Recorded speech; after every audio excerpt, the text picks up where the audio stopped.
The former Minister of State for Skills disarmed both Labour leader Onwurah and Conservative Tees Valley Mayor, Ben Houchen, as he explained his better Brexit plan on Politics Live.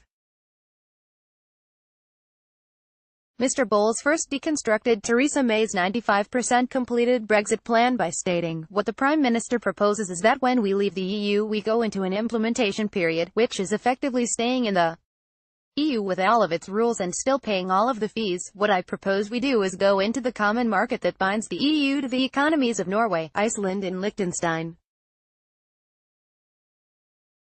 It's called the European Economic Area. While we are negotiating that Canada-style free trade agreement, that certainty most Conservative MPs want to see, we would immediately leave the jurisdiction of the European Court of Justice, we would immediately leave the common agricultural and fisheries policy, and we would still be in the single market." Mrs. Onwurah also interjected that, "We have to avoid a no-deal Brexit as it would be terrible for our economy." Mr. Houchen replied, "When I speak to my constituents and Teesside, they just want us to get on with it. They are sick of hearing about Brexit, despite still believing that leaving was the correct decision." Mr. Houchen insisted, "Had you said to many leavers 3 years ago that we could be in EFTA or the EEA, we would have high-fived you. The issue we have now is the political discourse has moved to such an extent we are in endgame of negotiations with the European Union."